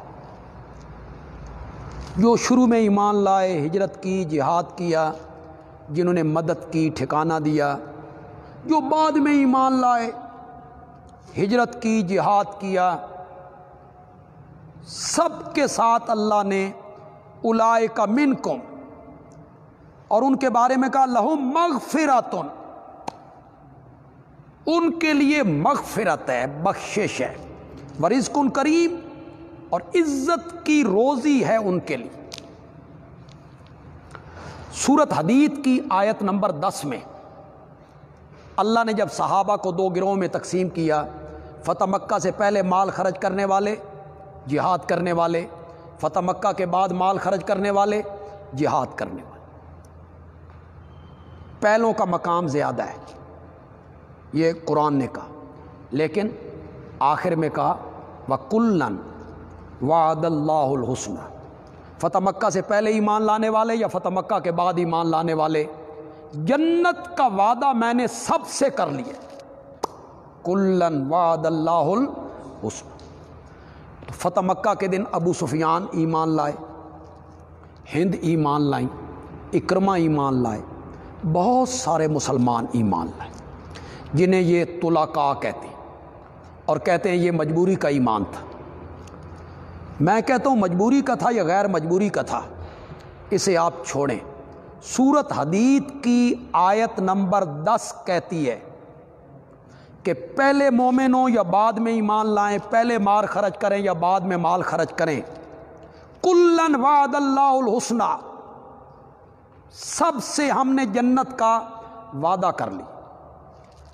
تو جب ان سے اللہ نے جنت کا وعدہ کر لی، اور یہاں اللہ نے فرمایا لہم مغفرۃ، کوئی غلطی کوئی خطا ہو جائے تو میں نے ان کی مغفرت کا اعلان کر دیا، جنت کا وعدہ کیا، ایمان کا ذکر کیا تو فرمایا اولئک ھم المؤمنون حقا، پکے اور سچے کیا ہیں؟ مومن۔ میں نے کل بھی کہا تھا، میں آج پھر کہتا ہوں کہ سب سے پہلے ہم نے یہ فیصلہ کرنا ہے کہ سیدنا معاویہ رضی اللہ تعالیٰ عنہ صحابی ہیں یا نہیں ہیں، پہلے اس بات کا فیصلہ۔ اہل تشیع، جو کوئی اہل تشیع میں سے ساتھی میری اس گفتگو کو سن رہا ہے، وہ کوئی کومنٹ نہ کریں میری اس بات پر، وہ میرے مخاطب نہیں، وہ میرے مخاطب نہیں ہیں، ان سے میں مخاطب ہی نہیں، ان سے میں بات نہیں کر رہا ہوں۔ جن لوگوں کے تیروں سے سیدنا صدیق اکبر جیسا آدمی اور سیدنا فاروق اعظم جیسا آدمی اور سیدنا عثمان جیسا شخص جو شروع میں ایمان لائے اور آج تک روضہ رسول میں میرے نبی کے ساتھ ہیں، جن کے نشتر سے وہ لوگ نہیں بچے، وہ اگر معاویہ پہ تان کریں تو کون سی بڑی بات ہے؟ وہ ہمارے مخاطب نہیں۔ حضرت عائشہ آپ کے قلم اور زبان سے محفوظ نہیں، امہات المومنین محفوظ نہیں، صحابہ میں نبی پاک کے سسر، نبی پاک کے داماد، وہ آپ کی نشتر سے محفوظ نہیں۔ تو معاویہ کے متعلق اگر آپ بس زبانی کریں تو یہ کون سی بڑی بات ہے؟ معاویہ تو بعد کا آدمی ہے، آپ ہمارے مخاطب نہیں۔ ہمارے مخاطب ہیں وہ لوگ جو اہل سنت بن کے، اہل سنت کا لبادہ اوڑھ کے، تقیے کے پردے میں چھپ کے حضرت معاویہ، ان کے ساتھی عمرو بن العاص، ان لوگوں کے متعلق بکواس کرتے ہیں اور کتابیں اٹھا اٹھا کے جن کتابوں کا نہ سر نہ پیر، اٹھا اٹھا کے وہ پیش کرتے رہتے، فلاں نے یہ لکھا ہے، دلائل النبوہ میں یہ لکھا ہوا ہے، بیکی میں یہ لکھا ہوا ہے، یہ روایت ہے، یہ حدیث ہے، یہ تاریخ کی بات ہے۔ ہمارے مخاطب وہ ہیں، ان سے میں یہ کہنا چاہوں گا کہ تم رجال کی بات پیش کرتے ہو، فلاں مرد نے یہ، فلاں بندے نے یہ لکھا، فلاں امام نے یہ لکھا۔ میں ملا علی قاری کا ایک قول پیش کرنے لگا ہوں جو تمہارے سارے اس بیت عنکبوت جو تم نے مکڑی کا ایک گھر بنایا ہے، مختلف کتابوں سے حوالے دے کے، میرا ایک حوالہ انشاءاللہ اس سارے گھر کو تباہ کر کے رکھ دے گا۔ ملا علی قاری نے الموضوعات الکبریٰ میں لکھا ہے کہ وہ تمام حدیثیں موضوع ہیں، سنو اور کان کی کھڑکیاں کھول کے سنو، جس طرح گفتگو کرتے ہو اور کتابیں اٹھا اٹھا کے دکھاتے ہو، سنو۔ ملا علی قاری نے الموضوعات الکبریٰ میں لکھا وہ تمام حدیثیں موضوع ہیں جن میں معاویہ کی برائی ہو، عمر ابن العاص کی برائی ہو، بنو امیہ کی برائی ہو۔ چلو، ملا علی قاری نے تمہارے سارے ڈھانچے کو گرا کے رکھ دیا ہے، جتنی روایتیں تم پیش کرتے ہو، ملا علی قاری کہتا ہے کہ وہ ساری حدیثیں کیا ہیں؟ موضوع ہیں، من گھڑت ہیں، کوئی حدیث بھی پائے تکمیل کو نہیں پہنچتی ہے۔ کل میں نے کہا تھا حضرت حسن رضی اللہ تعالیٰ عنہ نے حضرت معاویہ رضی اللہ تعالیٰ عنہ سے صلح کر کے تمہارے سارے ڈھانچے کو گرایا۔ اگر معاویہ ظالم ہوتے، باغی ہوتے، غلط کار ہوتے تو حضرت علی کا بیٹا، بلکہ حضرت علی کے دونوں بیٹے، وہ معاویہ کے ساتھ صلح نہ کرتے، بیعت نہ کرتے۔ آج میں ایک قدم آگے بڑھ کے اور بات کہنے لگا ہوں۔ تاریخ کی کتابیں اٹھاتے ہو، البدایہ والنہایہ پیش کرتے ہو، الکامل پیش کرتے ہو، تو آؤ البدایہ والنہایہ کی 8ویں جلد اٹھاؤ۔ یہ روایتیں کیوں نہیں سناتے ہو لوگوں کو؟ وہ روایتیں سناتے ہو جس میں معاویہ کی برائی ہوتی ہو، تنقیص ہوتی ہو، یہ روایت کیوں نہیں سناتے ہو؟ سناؤ یہ روایت، تم میں جرأت ہے تو۔ البدایہ والنہایہ نے 8ویں جلد میں اس کو نقل کیا کہ حضرت حسن اور حضرت حسین دونوں بھائی ہر سال حضرت معاویہ کی خدمت میں دمشق جاتے تھے اور وہ ان کو وظائف دیتے تھے، 10 لاکھ 3 لاکھ عطیے دیتے تھے، اور یہ دونوں بھائی ان سے وظائف وصول کرتے تھے۔ سوال میرا یہ ہے، اگر معاویہ کی حکومت ظالمانہ تھی، غاصبانہ تھی، تو ان سے وظیفے لینے والوں کی پوزیشن واضح کرو، ان سے وظیفے کیوں لیے گئے؟ یہ البدایہ والنہایہ میں لکھا ہوا ہے۔ حضرت عبداللہ ابن جعفر حضرت علی کے بھتیجے ہیں، حضرت حسین رضی اللہ تعالیٰ عنہ اور حضرت حسن رضی اللہ تعالیٰ عنہ ان کے چچا زاد بھائی ہیں، اور پھر بہنوئی بھی ہیں۔ حضرت زینب کے خامند ہیں، یزید کے سسر ہیں، اور حضرت زینب کے خامند ہیں۔ ان کے بارے میں روایات میں یہ موجود نہیں ہے کہ یہ حضرت معاویہ کے دربار میں بیٹھے ہوئے تھے تو ان کو خبر ملی کہ اللہ نے تمہیں بیٹے کی نعمت سے نوازا ہے، بیٹے کی نعمت سے نوازا ہے، تو حضرت معاویہ کے کہنے پر، حضرت معاویہ کے کہنے پر حضرت عبداللہ ابن جعفر نے اپنے اس بیٹے کا نام معاویہ رکھا۔ انہوں نے کہا آپ اپنے بیٹے کا نام معاویہ رکھیں، انہوں نے اپنے بیٹے کا نام معاویہ رکھا۔ ابو معاویہ ان کی کنیت ہے۔ اگر معاویہ اتنے برے تھے تو خاندان علی کے یہ افراد اپنے بیٹوں کے نام ان کے ناموں پر کیوں رکھ رہے ہیں؟ پھر حضرت عبداللہ ابن جعفر رضی اللہ تعالیٰ عنہ حضرت معاویہ سے وظائف وصول کرتے ہیں۔ یہ البدایہ والنہایہ میں تاریخ کی تمام کتابوں میں یہ لکھا ہوا ہے، کسی میں جرت ہے اسے توڑے۔ پھر میں کہہ رہا ہوں میرے مخاطب صرف وہی سنی ہیں جنہوں نے تقیے کا لبادہ اوڑھا اور آج اہل سنت کو خراب کر رہے ہیں، کتابیں اٹھا اٹھا کے دکھاتے ہیں۔ میری دو باتوں کو کوئی رد کرے، حضرت حسن حضرت حسین نے صلح کیوں کی، بیعت کیوں کی، وظیفے معاویہ کی حکومت میں کیوں وصول کیے، عطیے کیوں وصول کیے؟ یہ عطیوں کا وصول کرنا، وظیفوں کا وصول کرنا، بیعت کا کرنا، حکومت اور خلافت ان کے سپرد کرنا، اس بات کی واضح دلیل ہے کہ حضرت علی کے یہ دونوں بیٹے معاویہ کو حق اور سچ مانتے تھے۔ آگے چلیں گے انشاءاللہ۔ اگر کوئی ایسا سنی جو اپنے چینلوں پہ بیٹھ کے، جیسے مرزا محمد علی انجینئر اپنے چینلوں پہ بیٹھ کے یہ نفرت پھیلاتے ہیں حضرت معاویہ کے متعلق اور کتابیں اٹھا اٹھا کے دکھاتے ہیں، اگر وہ آگے چلے تو ہم بھی انشاءاللہ آگے چلیں گے انشاءاللہ۔ سورۃ توبہ جی،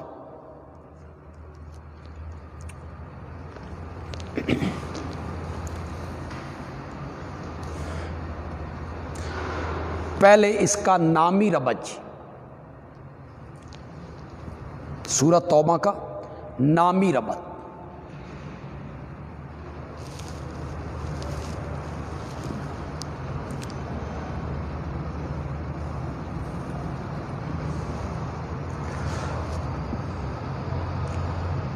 میدان جنگ میں فتح ہو جائے تو انفال اللہ کے حکم کے مطابق تقسیم کرو،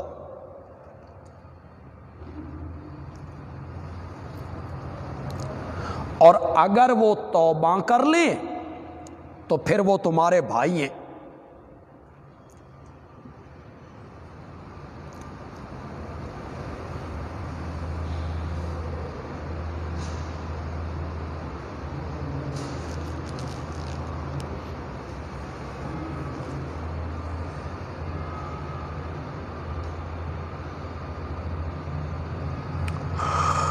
مانوی ربط بڑا آسان ربط ہے جی، چونکہ دونوں صورتوں کا مضمون ایک ہے نا جی، ان کے درمیان میں بسم اللہ بھی نہیں لکھی گئی۔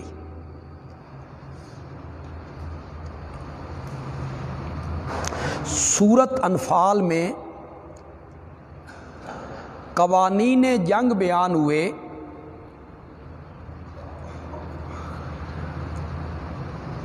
نیز اجمالاً اعلان جنگ کیا گیا۔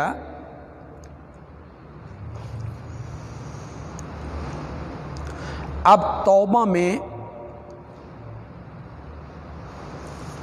اعلان جنگ کا اعادہ کیا جائے گا اور تفصیل سے بتایا جائے گا کہ جہاد کن لوگوں سے کرنا ہے۔ سمجھ آ گئی جی؟ اب آپ سے کوئی پوچھے توبہ کا مضمون کیا ہے تو آپ کہیں گے انفال میں اعلان جنگ اجمالاً اور توبہ میں اعلان جنگ تفصیلاً۔ بس یہ آسان سا ذہن میں رکھیں۔ تفصیلاً کا کیا مطلب؟ یعنی یہ بھی بتایا جائے گا کہ کن کن لوگوں سے جہاد کرنا ہے۔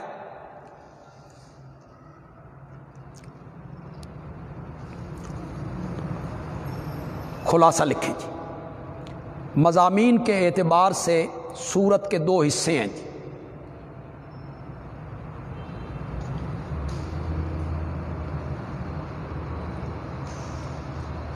پہلا حصہ ابتدا سے لے کے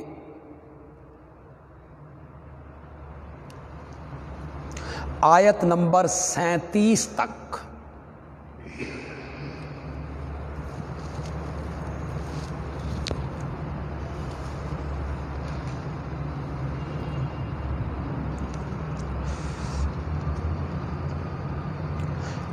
دوسرا حصہ وہاں سے لے کے آیت نمبر 22 تک، آیت نمبر 122 تک، آیت نمبر 122 تک۔ اس کے بعد صرف آخری رکوع رہ گیا جی۔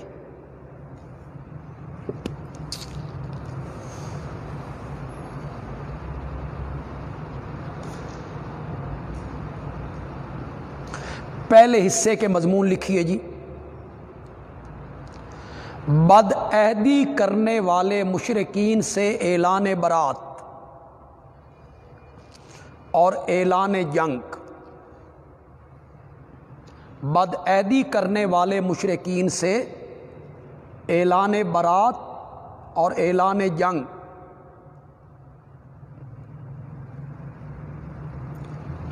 چار موانع جہاد کا جواب۔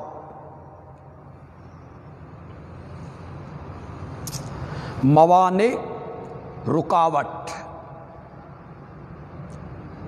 ذہنوں میں اشکال پیدا ہوتا ہے، ان سے کیسے جنگ کریں؟ ان سے تو جنگ نہ کرنے کا ہم نے معاہدہ کر رکھا ہے،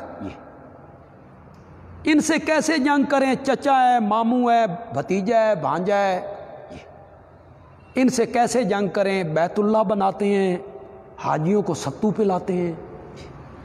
موانع جہاد جو ذہنوں میں پیدا ہوتا ہے ان کے اللہ جواب دیں گے۔ چار موانع جہاد کا جواب۔ مشرکین سے قتال کی 6 وجوہات۔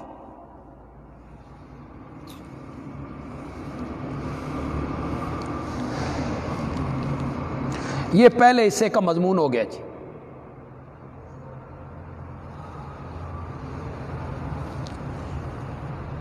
دوسرے حصے میں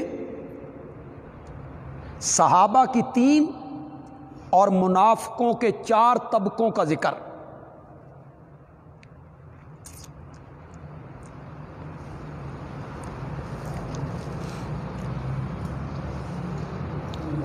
منافقین کے 3، منافقین کے 4 اور صحابہ کے 3 طبقات کا بڑا تفصیل سے ذکر ہوگا جی۔ اس میں منافقوں پر زجریں بھی ہوں گی، مومنوں کے لیے بشارتیں بھی ہوں گی، ترغیب الی القتال بھی ہوگا۔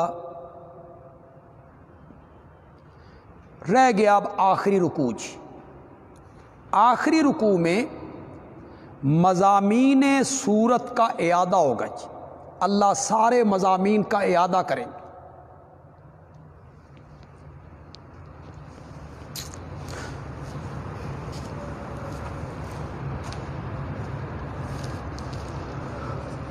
سورت توبہ سے پہلے بسم اللہ نہیں لکھی گئی۔ امام رازی رحمۃ اللہ علیہ نے لکھا کہ تمام آیات اور تمام سورتوں کی جو ترتیب ہے یہ توفیقی ہے، یعنی نبی اکرم صلی اللہ علیہ وسلم نے اللہ کے حکم سے سورتوں کی یہ ترتیب دی ہے، یہ کسی صحابی نے نہیں دی۔ اور صحیح بات یہ ہے کہ نبی اکرم صلی اللہ علیہ وسلم نے انفال کے بعد توبہ رکھوائی تو آپ نے اس میں بسم اللہ نہیں لکھوائی۔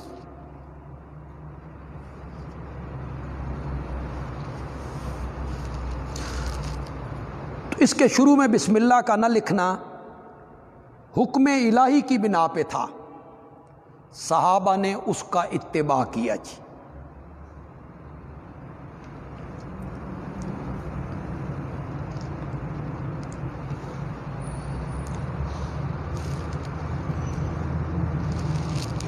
حضرت محمد ابن علی المعروف بہ حنفیہ اور سفیان ابن عیینہ، ان کا ایک قول رول معانی نے نقل کیا کہ توبہ سے پہلے بسم اللہ نازل نہیں ہوئی، اس لیے کہ توبہ قتال کا حکم لے کر آئی ہے اور بسم اللہ تو امان ہے، بسم اللہ امان ہے، اور توبہ قتال کا حکم لے کے آئی ہے، برات کا حکم لے کے آئی ہے۔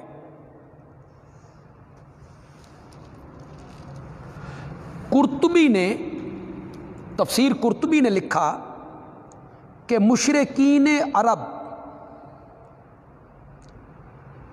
اپنے معاہدوں کو جب منسوخ کرتے تھے تو اس کے شروع میں اللہ کا نام نہیں لکھتے تھے، باقی کوئی بات لکھتے تو بسمک اللہم لکھتے، لیکن جب معاہدوں کو منسوخ کرتے تو بسم اللہ تحریر نہیں کرتے تھے۔ تو مزاق عرب کی رعایت رکھتے ہوئے اس سورت کے شروع میں بھی بسم اللہ نہیں لکھی گئی۔ حضرت علی رضی اللہ تعالی عنہ نے یہ جب پڑھ کے سنایا اس سورت کو تو انہوں نے بھی بسم اللہ نہیں پڑھی تھی۔ برات من اللہ ورسولہ حصہ اول سورت، حاذہ برات، یہ صاف جواب ہے اللہ کی طرف سے اور اس کے رسول کی طرف سے۔ کن کو؟ الی الذین عاہدتم من المشرکین، جن مشرکوں سے تم نے معاہدہ کیا تھا۔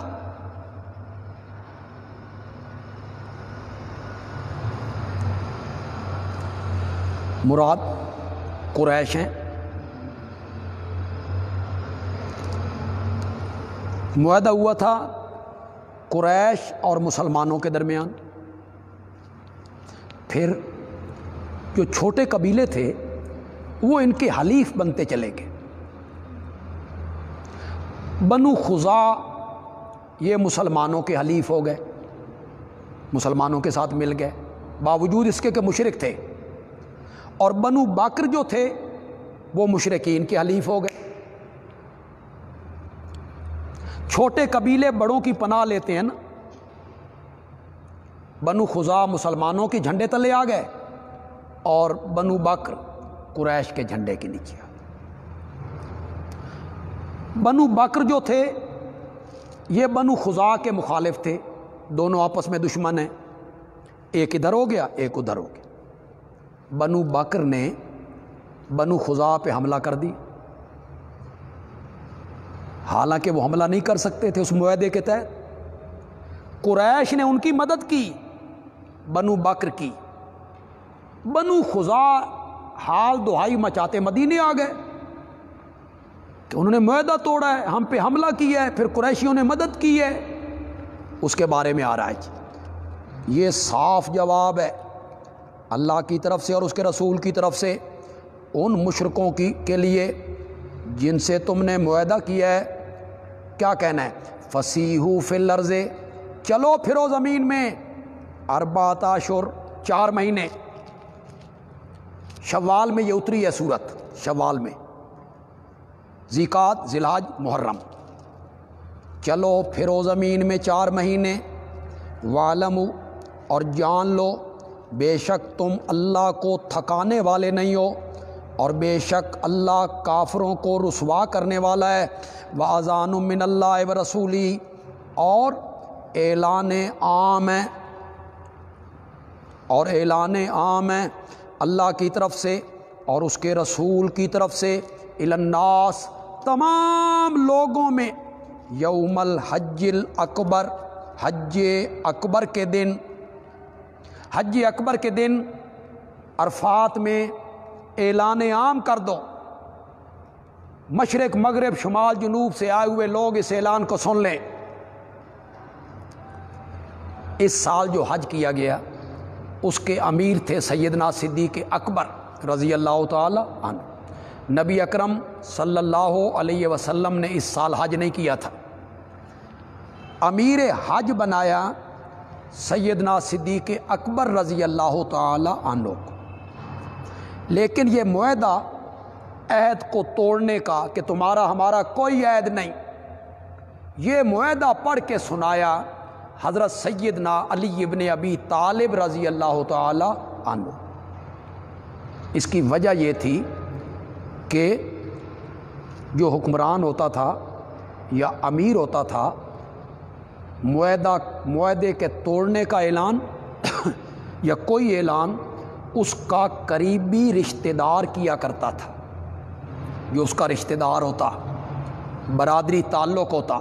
تو حضرت علی آپ کے چچا زاد بھی ہیں، آپ کے داماد بھی ہیں، تو اعلان کے لیے انہیں منتخب کیا گیا۔ کیا اعلان کرنا ہے؟ یہ جو لوگوں میں مشہور ہے نا کہ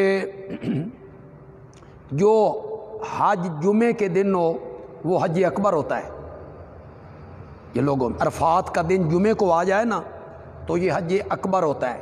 یہ جاہلانہ خیال ہے، یہ کوئی ٹھیک نہیں۔ ہر حج اکبر ہوتا ہے۔ کیوں؟ عمرے کو کہتے ہیں حج اصغر، عمرے کو حج اصغر۔ عمرے کے مقابلے میں یہ جو حج ہے، ہر حج اکبر ہے۔ کیا اعلان کرنا ہے؟ ان اللہ بریء من المشرکین، بے شک اللہ بری ہے مشرکوں سے، ورسولہ بریء،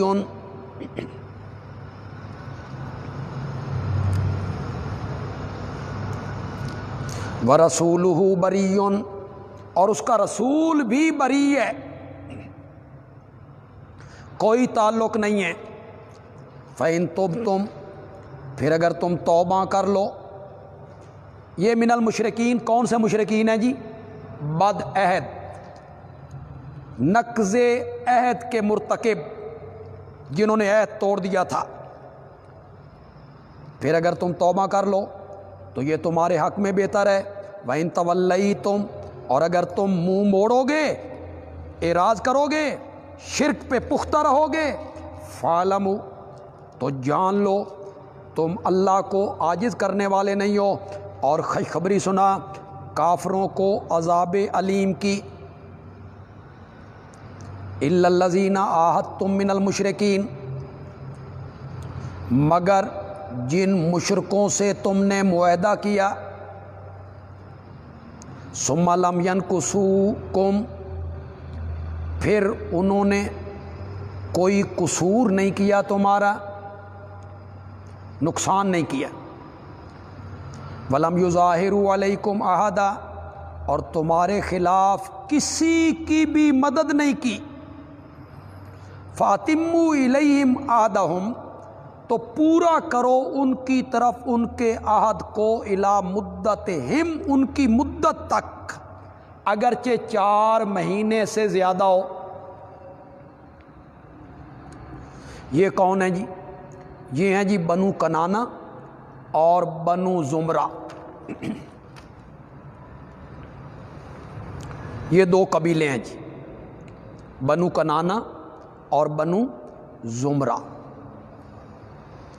یہ تھے مشرک، ان سے مسلمانوں کا معاہدہ ہوا تھا، انہوں نے کوئی معاہدہ نہیں توڑا،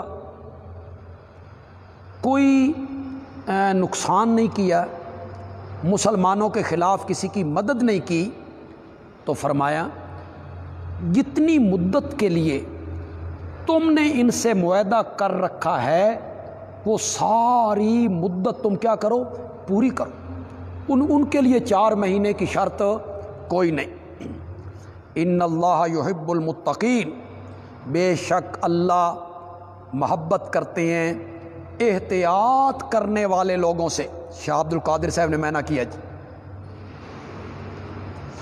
یعنی جو معاہدوں کو نہیں توڑتے، عہد کو پورا کرنے والے لوگ ہیں، اللہ بھی انہی سے محبت کرتے ہیں۔ فَإِذِ انْسَلَخَ الْأَشْهُرُ الْحُرُمُ، پھر جب گزر جائیں 4 مہینے، ذیقات، ذوالحج، محرم گزر جائے نا،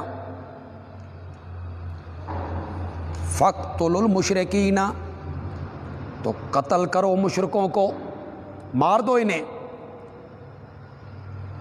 حَيْثُ وَجَدْتُمُوهُمْ، جہاں بھی ان کو تم پاؤ، فی ہلن او حرم،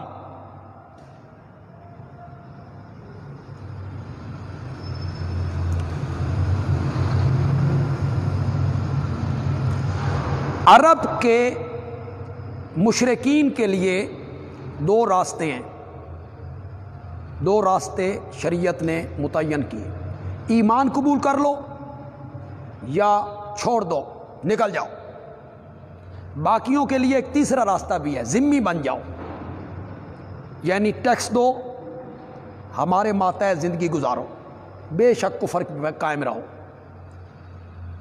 لیکن مشرکین عرب کے لیے دو راستے، جب یہ مہینے گزر جائیں وہ ایمان قبول نہ کریں تو قتل کر دو مشرکوں کو جہاں بھی تم ان کو پاؤ، وَخُذُوهُمْ انہیں پکڑو، وَاحْصُرُوهُمْ اور انہیں گھیرو،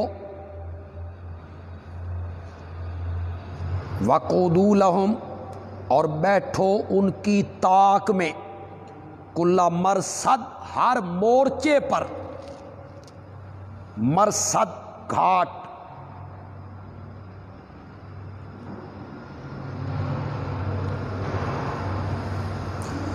شاہ ولی اللہ محدث دہلوی رحمۃ اللہ علیہ نے میں نے کیا کمین گاہ، کمین گاہ، شاہ عبد القادر صاحب نے میں نے کیا ان کی طاق پر، یعنی انہیں چھوڑنا نہیں۔ فَإِن تَابُوا پھر اگر وہ توبہ کر لیں، وَأَقَامُوا الصَّلَاةَ اور نماز قائم کرنے لگیں، وَآتَوُا الزَّکَاةَ اور زکوٰۃ دینے لگیں، یعنی مسلمانوں جیسے کام کرنے لگ جائیں، ایمان قبول کر لیں، شرک و کفر سے توبہ کر لیں، فَخَلُّوا سَبِيلَهُمْ ان کا راستہ چھوڑ دو، پھر انہیں کچھ نہیں کہنا۔ ان اللہ غفور الرحیم بے شک اللہ بخشنے والا مہربان ہے۔ وَإِنْ أَحَدٌ مِّنَ الْمُشْرِكِينَ اسْتَجَارَكَ اور اگر کوئی ایک مشرکوں میں سے استجارک تو اس سے پناہ طلب کرے، حرمت والے مہینے گزر جانے کے بعد یا مدت عہد، جتنی مدت کے لیے ان کے ساتھ عہد ہو چکا ہے کہ تمہیں کچھ نہیں کہا جائے گا، معاہدہ ہو گیا ہے، اس کے گزر جانے کے بعد کوئی مشرک امن کا طالب ہو اور آپ کے پاس رہ جانے کا متمنی ہو، اور اگر کوئی ایک مشرکوں میں سے استجارہ کا تجھ سے پناہ طلب کرے، فَأَجِرْهُ تو اسے پناہ دے دے، حتیٰ یسمع حتیٰ تعلیلیہ کیا میں نہ کریں گے، تاکہ سن لے اللہ کا کلام، تمہارے پاس رہے گا، اللہ کا کلام سنے گا، ہو سکتا ہے اسے ایمان کی دولت نصیب ہو جائے، تاکہ سن لے اللہ کا کلام، ثم ابلغوا ما منعوا پھر پہنچا دے اس کو اس کی امن کی جگہ، اپنی پناہ میں اسے مارنا بھی نہیں، قتل نہیں کرنا، اپنے وطن اپنی جگہ جہاں جانا چاہتا ہے اسے پہنچا دو۔ ذالک بانہم قوم لا یعلمون یہ اس لیے کہ وہ ایسے لوگ ہیں جو حقیقت حال کو جانتے نہیں ہیں اور شرک میں مبتلا ہو گئے ہیں، تو وہ پناہ طلب کرے، اسے اپنے پاس رکھو، اللہ کا کلام سناؤ۔ اس سے معلوم ہوا کہ اسلام کوئی جبر کا دین نہیں ہے، زبردستی کا دین نہیں ہے کہ جبر کرو مان جاؤ بھائی، نہ، وہ اللہ کا کلام سناؤ، نہیں مانتا اسے اپنے ٹھکانے پر جہاں وہ جانا چاہتا ہے اسے وہاں پہنچا دو۔ کل سبق نہیں ہوگا انشاءاللہ، اب ہفتے کے دن سبق ہوگا جی۔ بخاری میں روایت ہے کہ صحابہ نے بتیوں کے پیچھے نماز پڑھی ہے۔ صحابہ کے زمانے میں بتی لوگ نہیں تھے، صحابہ کے زمانے میں بتی لوگ کہاں سے آ گئے تھے؟ یہ بتی لوگ تو پھر ہمارے ہاں پیدا ہوئے ہیں۔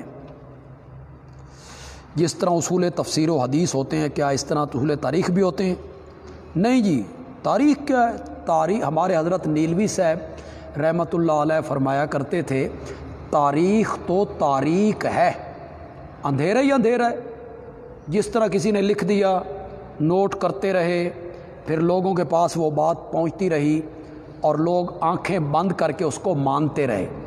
جب ہم حدیث بغیر سند کے نہیں مانتے تو تاریخ کی بات ہم بغیر سند کے کیوں مانتے؟ اور وہ بھی ہشام جیسے، کلبی جیسے، ابو مخنف جیسے لوگ، گندے اور کذاب اور شیعہ جلے بھنے صحابہ کے دشمن، ان کی بات ہم نے کیوں تسلیم کرنی ہے؟ بشیر احمد کہتے ہیں کہ ملائیشیا سے لائیو دیکھ رہا ہوں، آپ کی تحقیق کو سلام، بہت زبردست معنی کیا ہے۔